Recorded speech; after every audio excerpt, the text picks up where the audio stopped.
India Legal presents Courts Roundup.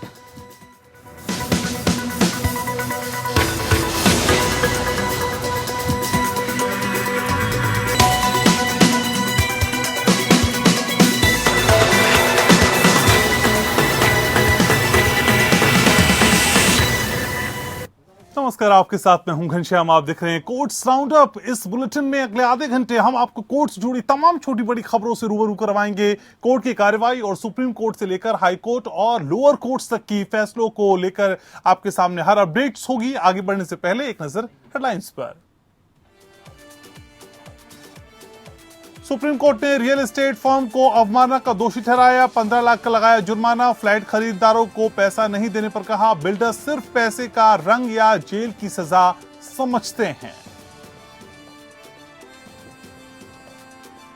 इतालवी नौसैनिक firing मामले में 2 करोड़ मुआवजा बांटने पर सुप्रीम कोर्ट की रोक। कहा, नाव मालिक को मिलने वाली राशि के कई दावेदार।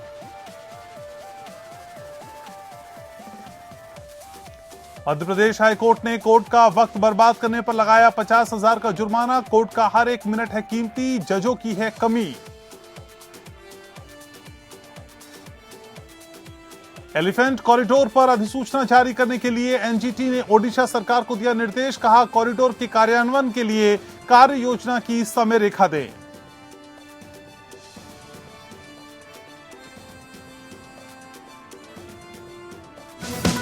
India Legal presents Courts Roundup.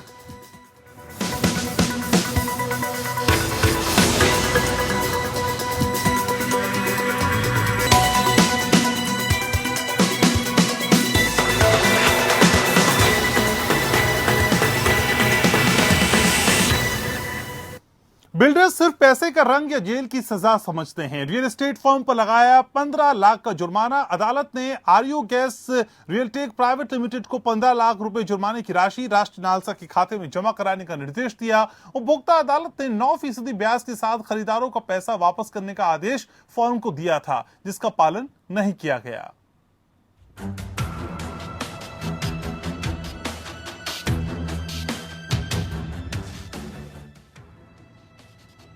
Supreme court ने आदेश का जानबूझकर पालन नहीं करने वाली एक रियल एस्टेट फर्म को अवमानना का दोषी ठहराया है। शीर्ष अदालत ने फर्म पर 15 लाख रुपए का जुर्माना लगाते हुए कहा है कि बिल्डर केवल पैसे का रंग या जेल की सजा ही समझते हैं।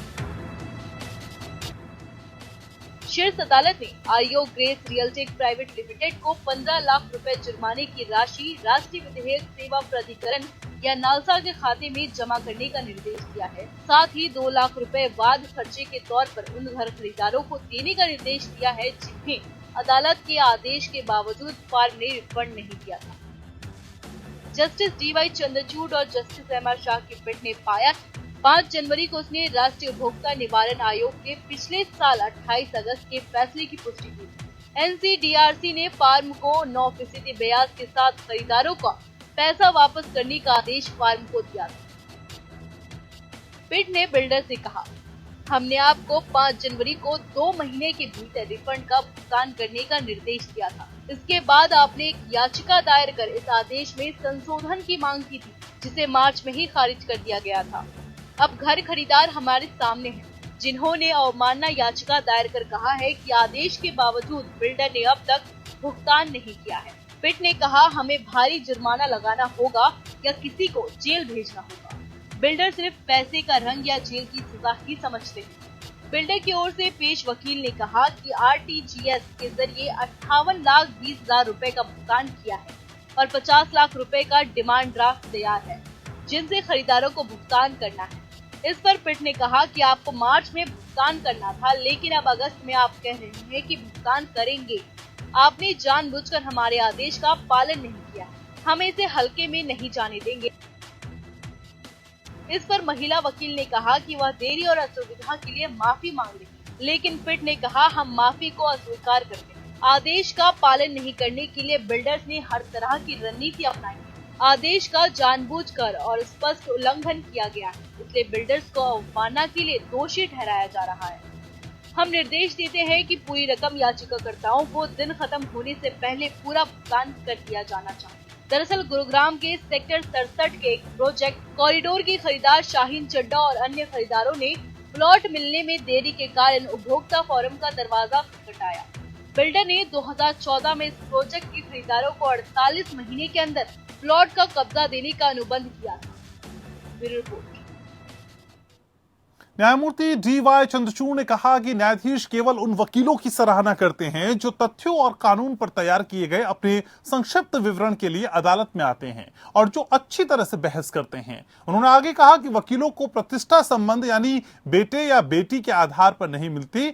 ये टिप्पणी तब आई जब जस्टिस चंद्रचूड़ और एम.आर. शाह की पीठ एक मामले की सुनवाई के लिए आगे बढ़ने के लिए तैयार थी, लेकिन वरिष्ठ वकील ने इस आधार पर स्थगन की मांग की कि वरिष्ठ अधिवक्ता किसी अन्य अदालत में बहस कर रहे हैं।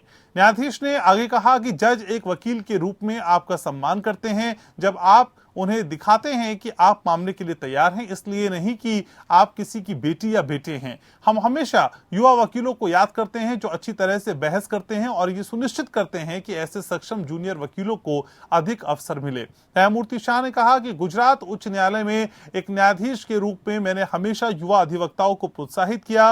वरिष्ठ वकील ने मुझ जूनियर के प्रति अधिक उदार होने का आरोप लगाना शुरू कर दिया। उन्होंने पीठ के समक्ष जूनियर अधिवक्ता से इस मामले में कम से कम बहस शुरू करने का आग्रह किया कि वो अपने करियर में प्रगति में प्रशिक्षित नहीं होंगी और जूनियर वकीलों को खुद को स्थगन चाहने वाले वकील तक सीमित नहीं रखना चाहिए। न्यायाधीश ने कहा कि ऐसा नहीं है कि हम केवल परेशान हैं, हम केवल आपके को पेश होने के लिए प्रोत्साहित करना चाहते हैं। अच्छी तरह से तैयार होने से ही आपकी प्रतिष्ठा समय के साथ बढ़ेगी, इसका किसी अन्य विचार से कोई लेना देना नहीं है। इसके बाद पीठ ने मामले की सुनवाई जारी रखी जो विरोधी पक्षकार से शुरू हुई और कहा कि इसके बाद जूनियर वकील अपना तर्क दें।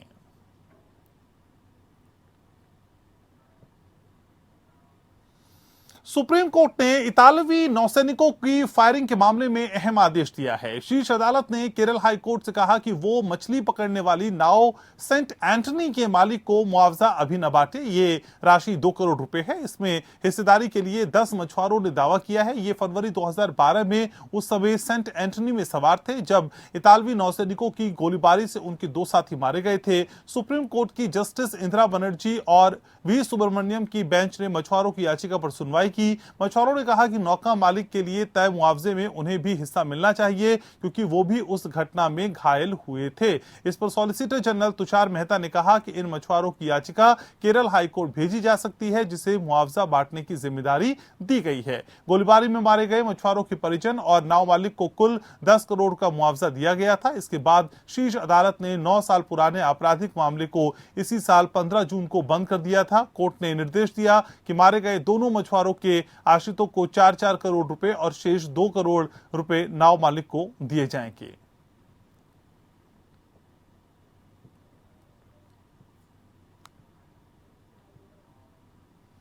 दिल्ली उच्च न्यायालय ने एक महिला को अग्रिम जमानत देने से इनकार कर दिया। महिला ने कथित तौर पर एक पुरुष को धमकी दी थी कि अगर वो 2 लाख रुपए की मांग को पूरा करने में विफल रहता है तो वो उसके खिलाफ बलात्कार का मामला दर्ज करा देगी। कोर्ट ने टिप्पणी की कि ये हनी ट्रैप का मामला है। जस्टिस सुब्रमण्यम प्रसाद महिला आरोपी की अग्रिम याचिका पर विचार कर रहे थे जिसके खिलाफ आईपीसी की धारा 328, 389 और 34 के तहत मामला दर्ज किया गया था। शिकायतकर्ता ने आरोप लगाया था कि उसे निखिल भट्टल के घर पर आमंत्रित किया गया था जहां उसे आरोपी महिला से मिलवाया गया। उसे निखिल की प्रेमिका बताया गया था। महिला ने उसे शराब पिलाई, फिर आपत्तिजनक हालत में तस्वीरें लेकर 2 लाख रुपए की मांग की। जब उसने पैसे नहीं दिए तो उसके खिलाफ बलात्कार का मामला दर्ज कराने की धमकी दी गई। इसके बाद शिकायतकर्ता ने दोनों के खिलाफ एफआईआर दर्ज कराई जिसके बाद शिकायतकर्ता के खिलाफ बलात्कार का आरोप लगाते हुए क्रॉस एफआईआर दर्ज की गई। कोर्ट ने कहा कि निखिल इस साल जुलाई में पहले ही जमानत पर रिहा हो चुका है। हालांकि अभियोजन पक्ष ने आरोप लगाया कि याचिकाकर्ता भाग रही थी और वो तभी सामने आई जब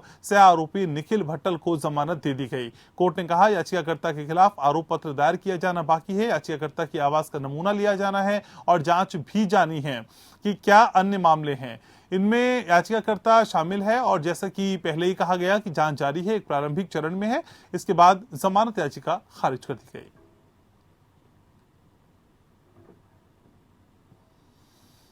national green tribunal east zone bench Kolkata ने ओडिशा राज्य सरकार को एशियन नेचर कंजर्वेशन फाउंडेशन द्वारा पहुंचाने गए एलिफेंट कॉरिडोर के संदर्भ में एक अधिसूचना जारी करने का निर्देश दिया। अभी तक का मामला यह था कि प्रधान मुख्य वन संरक्षक और मुख्य वन्य जीव वार्डन ओडिशा ने 14 पारंपरिक एलिफेंट कॉरिडोर को अधिसूचित करने के लिए वन और पर्यावरण विभाग उड़ीसा सरकार को एक प्रस्ताव प्रस्तुत किया था, लेकिन आज तक कोई कार्रवाई नहीं की गई। ट्रिब्यूनल ने अपने निर्देश में एलिफेंट कॉरिडोर के कार्यान्वयन के लिए समय रेखा पर कार्य योजना को सूचित करने को कहा। यह कार्य योजना 2 महीने की अवधि के भीतर ANCF द्वारा दी गई सिफारिशों के अनुसार लागू होनी है। न्यायमूर्ति बी अमित टालिकर और विशेषज्ञ सदस्य सेबल दास गुप्ता ने यह निर्देश wild life society of Orissa द्वारा दायर एक आवेदन पर सुनवाई करते हुए पारित किया। आवेदक ने सचिव वन और पर्यावरण विभाग ओडिशा सरकार को केंद्र सरकार को 14 एलिफेंट कॉरिडोर की घोषणा और अधिसूचना के लिए प्रस्ताव प्रस्तुत करने और पर्यावरण वन और जलवायु परिवर्तन मंत्रालय के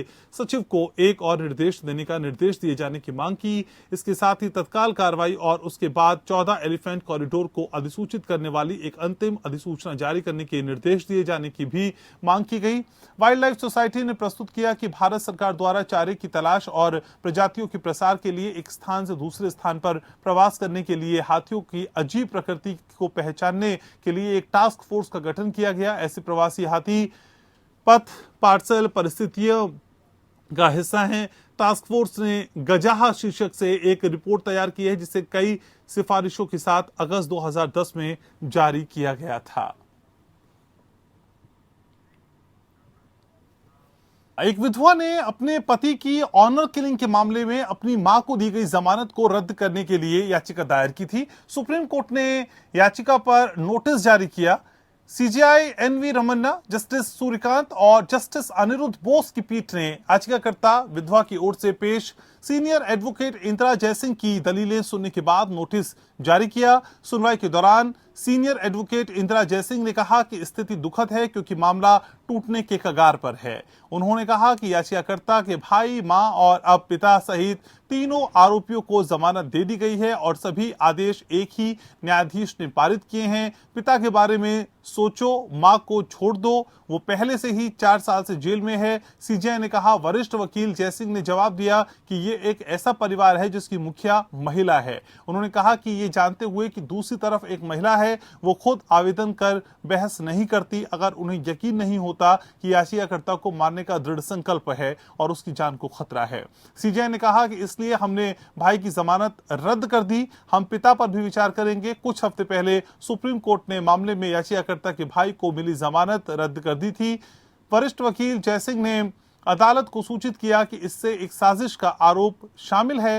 मंशा और साजिश दोनों थी और जब शार्प शूटर ने याचिकाकर्ता के पति पर गोली चलाई तो मां अपराध स्थल पर मौजूद थी। सीजेआई रमन्ना ने आरोपी की ओर से पेश सीनियर एडवोकेट BK शुक्ला से कहा कि ये क्या आदेश है, वो इंतजार क्यों नहीं कर सकते? आपका मुवक्किल मुकदमे से पहले जेल से बाहर आना चाहता है, ऐसा उचित नहीं है। उन्हें ट्रायल पूरा होने तक इंतजार करना चाहिए था।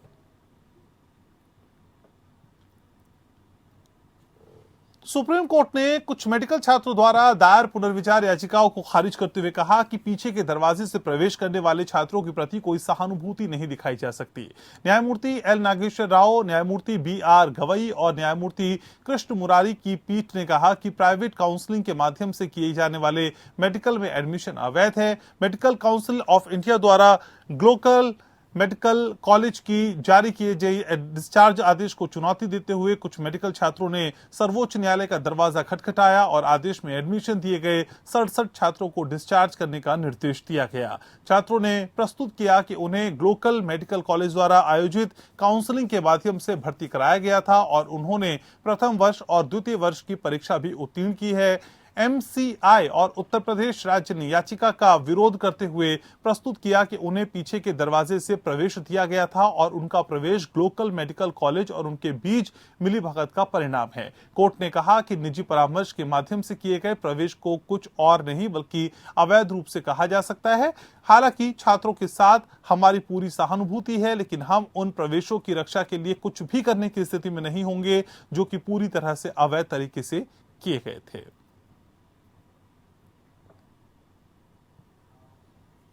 गुजरात हाई कोर्ट ने माना कि भारतीय साक्ष्य अधिनियम 1872 की धारा 68 के प्रावधानों के मुताबिक वसीयत के मुंशी के परीक्षण की कोई आवश्यकता नहीं है। अदालत ने कहा कि कानून के लिए कम से कम एक गवाह की परीक्षा की आवश्यकता है। 1872 के अधिनियम की धारा 68 के अनुसार कानून द्वारा आवश्यक दस्तावेज के निष्पादन का प्रमाण प्रमाणित हो। अगर किसी दस्तावेज को प्रमाणित करने के लिए कानून द्वारा आवश्यक है तो इसे साक्ष्य के रूप में उपयोग नहीं किया जाएगा, जब तक कि कम से कम एक साक्ष्य गवाह को इसके निष्पादन को साबित करने के उद्देश्य से बुलाया नहीं जाता। यदि एक जीवित गवाह हो और न्यायालय की प्रक्रिया के अधीन हो तो साक्ष्य देने में सक्षम हो। जस्टिस एपी ठाकर ने एक संपत्ति विवाद मुकदमे की सुनवाई करते हुए ये टिप्पणी की, जिसमें वसीयत और उसका निष्पादन परीक्षण के तहत था। अपीलीय न्यायालय सूरत के फैसले और डिक्री से व्यथित और असंतुष्ट होने के कारण मूल प्रतिवादी ने सीपीसी की धारा 100 के तहत तत्काल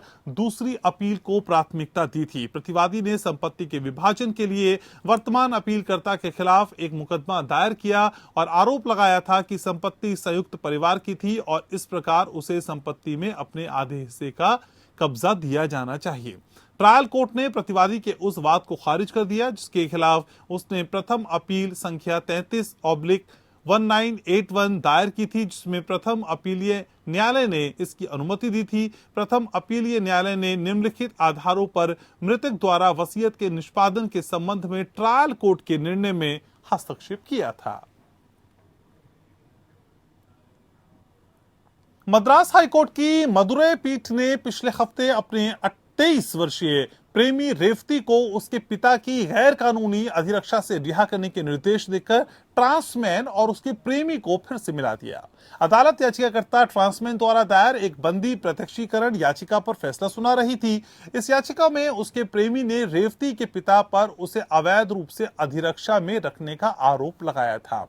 उसने अपने प्रेमी को आजाद कराने के लिए अदालत की अनुमति मांगी थी। न्यायमूर्ति वी भारतीदासन और न्यायमूर्ति जे निशा बानी की पीठ ने कहा कि याचिकाकर्ता द्वारा अपने प्रेमी के साथ बनाए गए संबंध संविधान के तहत संरक्षित और अनुमित दोनों हैं। पीठ ने माना इस तथ्य को ध्यान में रखते हुए कि बंदी रेवती एक बालिग है और वो याचिकाकर्ता के साथ जाने को तैयार है। उसकी इच्छा पर हमने बंदी को स्वतंत्रता पर सेट किया और उसे याचिकाकर्ता के साथ जाने की अनुमति दी। अदालत ने रेवती के पिता को भी सुना और कहा, अदालत ने महिला को याचिकाकर्ता के साथ रहने के लिए स्वतंत्र रहने का निर्देश दिया क्योंकि वो दोनों वयस्क हैं और उन्होंने स्पष्ट रूप से एक साथ रहने की इच्छा व्यक्त की थी।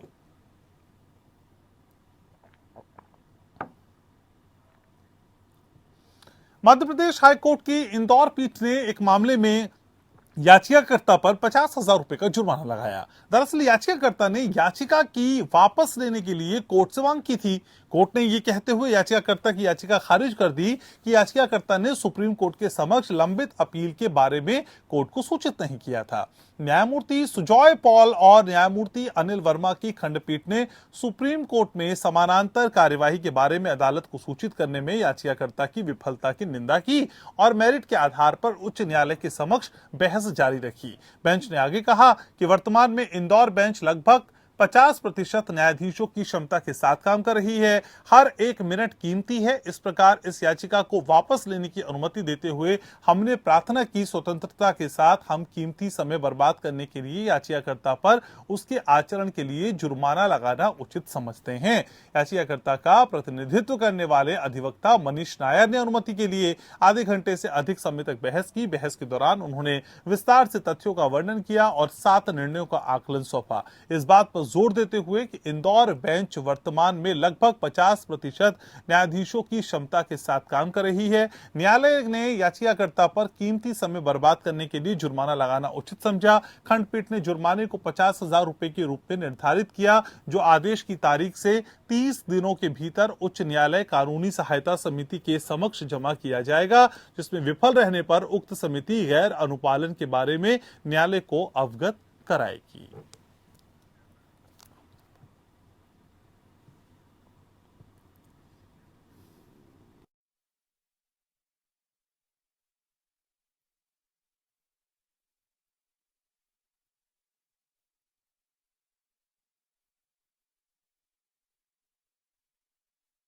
केरल हाई कोर्ट ने कहा कि मध्यस्थता समझौते के लिए ना तो एक पक्षकार और ना ही इसके द्वारा नामित व्यक्ति को मध्यस्थ नामित किया जा सकता है, भले ही समझौता स्पष्ट रूप से इसकी अनुमति देता हो। न्यायालय ने इस धारणा के साथ मध्यस्थता खंड की शर्तों की अवहेलना की जिस हद तक उसे पट्टेदार या प्रतिवादी को मध्यस्थ को नामित करने की अनुमति दी, जब पक्षकार सर्वसम्मति से नामांकित व्यक्ति तक पहुंचने में विफल रही। न्यायमूर्ति देवन रामचंद्रन ने TRF लिमिटेड बनाम इंजीनियरिंग प्रोजेक्ट्स लिमिटेड में सुप्रीम कोर्ट के उस आदेश पर भरोसा किया जिसमें सर्वोच्च न्यायालय ने अधिनियम की धारा 12(5) के प्रभाव पर विचार किया था और अनारक्षित रूप से घोषित किया था कि ना तो विवादों के लिए एक पक्ष और ना ही एक व्यक्ति नामित इसके द्वारा मध्यस्थ के रूप में नियुक्त किया जा सकता है। कोर्ट ने पक्षकारों के बीच समझौते के खंड 27 पर भरोसा किया जो स्पष्ट रूप से एक मध्यस्थ की नियुक्ति के लिए पक्षकारों के बीच सहमत एक विशिष्ट प्रक्रिया के लिए प्रदान करता है। कोर्ट ने कहा कि स्वयं सिद्ध रूप से धारा 11(2) के आदेश को इस खंड की शर्तों से संतुष्ट किया गया है और परिणाम स्वरूप धारा 11(5) लागू नहीं हो सकती। उच्च न्यायालय ने कहा कि यह न्यायालय का कर्तव्य है कि वो नकारात्मक और निर्णायक रूप से यह निर्धारित करे कि क्या मध्यस्थ की नियुक्ति की प्रक्रिया के संबंध में पक्षकारों के बीच कोई समझौता है और फिर धारा 11 की सही और लागू उप धारा को लागू करना है। मध्यस्थता अनुरोध की अनुमति दी गई और पक्षकारों के बीच विवाद को सुलझाने के लिए एकमात्र मध्यस्थ नियुक्त किया गया। प्रतिवादियों द्वारा किए गए अनुरोध का अनुपालन करते हुए कि वो मध्यस्थता की लागतों को वहन करने के लिए आर्थिक रूप से मजबूत नहीं है, अदालत ने याचिकाकर्ता के सुझाव से सहमति व्यक्त की और उसे मध्यस्थता की कार्यवाही की पूरी फीस और खर्च वहन करने का निर्देश दिया। इस प्रकार मध्यस्थ को अंतिम परिणाम के आधार पर अवार्ड के भुगतान की व्यवस्था के लिए उचित प्रावधान करने के लिए कहा गया।